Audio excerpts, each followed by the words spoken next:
Hello,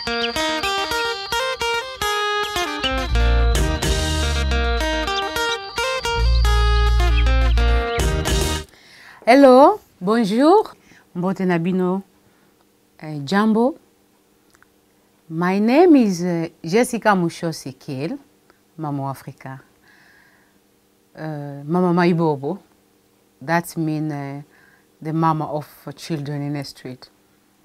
Around the whole Africa, especially in Congo, East Congo, Bukavu, in Goma, in Katanga, the whole Congo. I'm an artist, I'm a musician. I sing world music, pop. I sing in my language, actually in English, in French, in everything.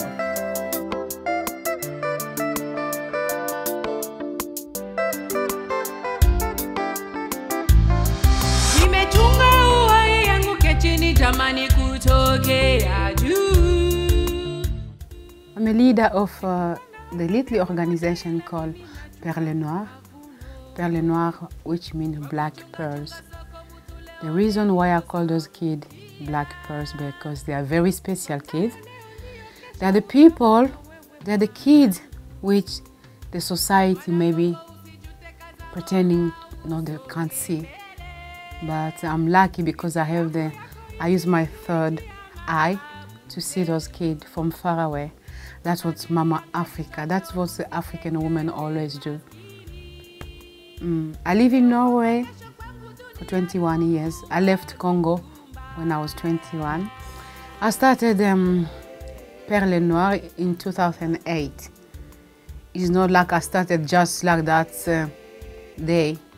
Since I was a kid, I always have empathy for children in the street, children who nobody wants to help. Because myself, I grew up as a survivor girl.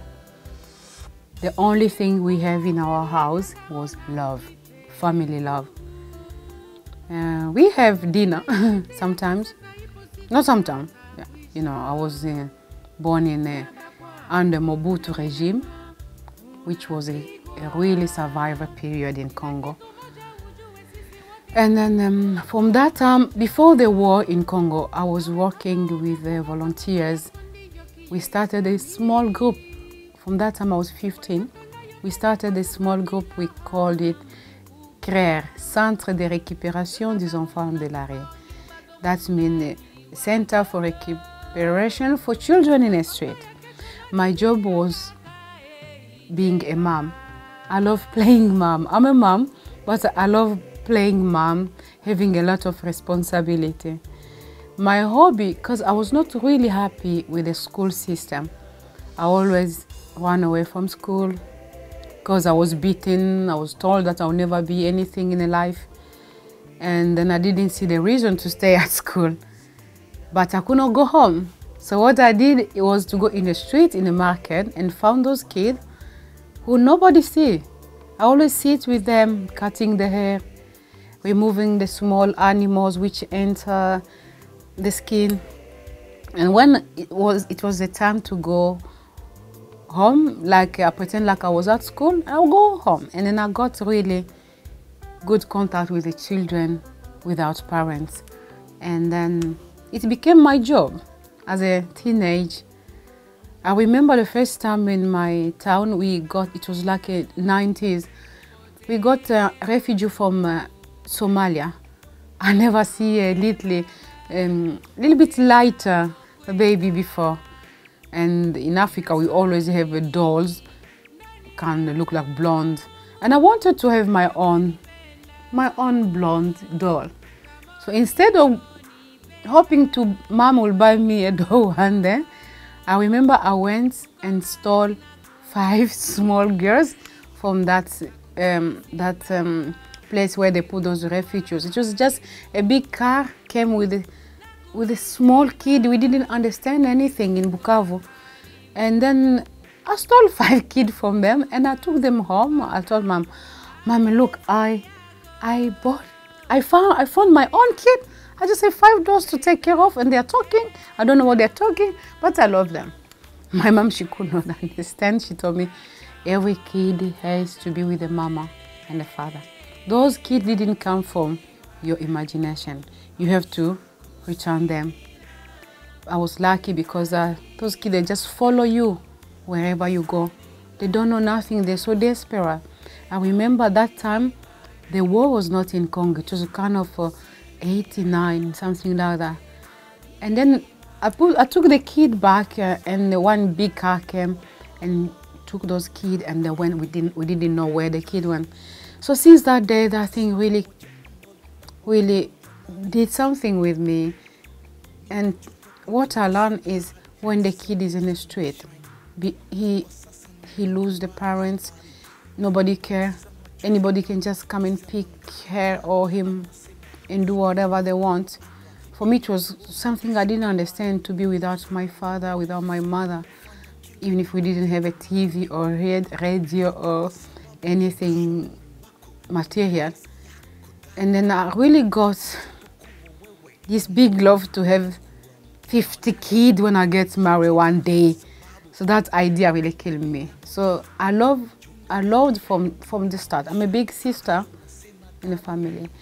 Then in 1994, we start to see the smoke from the other side, from Rwanda, because I'm from Bukavu, and Bukavu is not far from Rwanda. And then they told us the war just started. The kid we were taking care of in the street with the youth people, everybody really got involved. Congolese are very good people. That time it was Zaire. We lost control of the kid. We got a lot of kids in the street in Bukavu. They could not speak Swahili. They were speaking Kinyarwanda, and our own kid in the street, they disappear. So the situation was very chaotic. But my destiny was that I have to go to the last country in the world, which is Norway. I end up here with a fairy tale story. I never sleep well. Every day I think about those kids. I always feel like I defeat them. I should stay there and save all the kids in the street, because they knew me as the singer and the dancer and the mama for everyone. And then it's nothing I could do and follow my destiny. So many years went, the Congo war, everybody knows the war really started in 94. And I could not do nothing. And I lost my parents died, and I lost many people. We grew up together, and Congo was out of control. But in 2007, I was pregnant, a baby girl. She came early and died. She was 6.5 months. She died, and I saw how much help that little girl got here, and she could not survive. And I started to ask myself, the kids, the victim of the war in Congo now in the street, who take care of them? If those kids could get just a place where they can sleep, if I could be a minister or the king or queen of somewhere, and I was gonna build this little country for kids in the street so they can have a place to sleep. Actually, it's a very sad story. Then my daughter died, Sarah died. From that day, I decided that I'm gonna offer my life to save those I can, because nobody helped them. And then I took contact with my friend in Congo and my big brother, and I asked him how the situation, the place we grow up, is too much poverty, and now the war, and is something I can do. He told me, you always have something to do when it's about kid. I told him I want to continue the Perir, which was a center for children in the street. How can I do it? I don't have money, I don't have power. My brother told me, we grow up without so much money. By giving a kid an education, by giving a kid a hug, the kid who never sleep in a house. We have so many different kind of kids in the street now in Congo. We have those who are victims of war. They just start to walk. They don't know where they're going. When the night comes, when the night falls, they just sit there and sleep, and they continue tomorrow. We have a victim for rape, small girls who got killed without planning it. It just happened because somebody raped her. She got pregnant. She doesn't know who the father of the kid. And with the situation, she doesn't have food to give her, education. She run away. She let a kid. Who's gonna take care of that kid? We have other kids with parents without a job and future. Special kid who was left with a grandmother or auntie because the mother died under delivering. She was maybe 14 years when she got raped and pregnant. But because she could not give birth, she died under that situation. And the grandmother stayed with the kid. She doesn't know what to do with that kid. The only thing she thinks about is to send that kid in the street to beg and come back home with the food. So the situation that kid will meet in a street or in a market is just violent. It's just a violence because to get a food, to steal, everybody beat you, nobody wants to see you. The country is really messed up with the war and a lot of people in a small town. It became so much for me that one day I told my father, listen, we start something called Perle Noire, which means black pearl, because Daddy was calling me a big black pearl. I never understood it, and then I took that. I said, those kids gonna be big black pearls in the world. Then he went from the house to house to see the situation. I told him, just found those who really in the situation like I'm telling you. No mother, no father.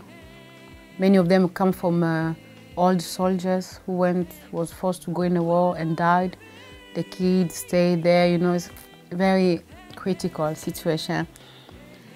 In one day, my poor house in Kadutu, which was like 500 kids, even if people who heard just this singer Jessica, Mama Africa, she's gonna take all the kids who suffer here to Europe. That was not the idea, so we have to choose. So we decided it was a very difficult situation because they put the phone on. People are singing, people are begging me, please help, my daughter died. And now I have a 5 years little girl. Some of them names Jessica, they named them after me. I don't know why. It must be a good reason. It must be something good I did, so at least we decided to take it. We picked up 60 small girls and 50 boys in 2008. I asked my young brother here if he can help me to be the next leader for Perle Noire, and everything went well.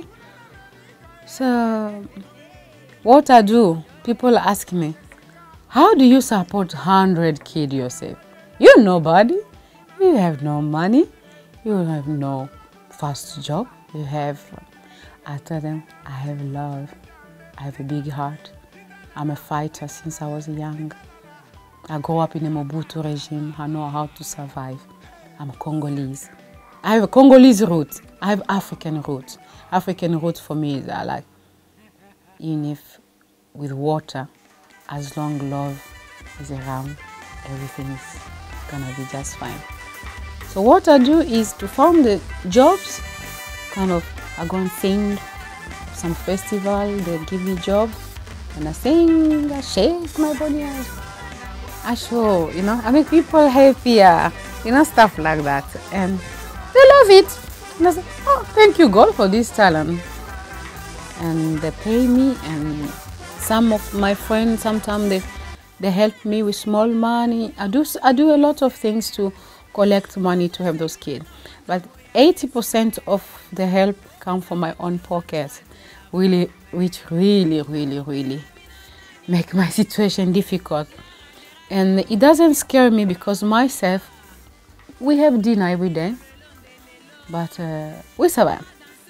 So Perle Noire in 2008 was a success. 2009, 2010, I start to feel like I really want to meet my kid. They start to call me mama. They send me letters and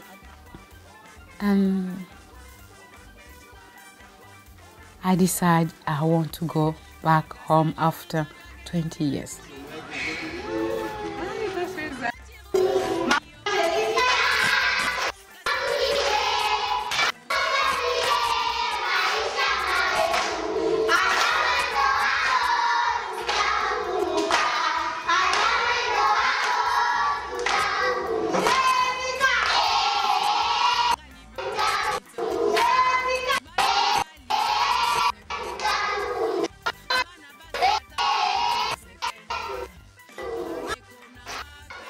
I didn't want to go back home to Congo because I lost my father, I am the result of my father.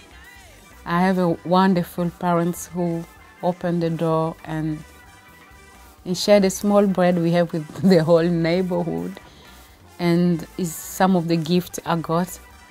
So I managed to go back to Congo and see those kids. My whole life changed. I fell in love again with the kids in the street. We are full of hope.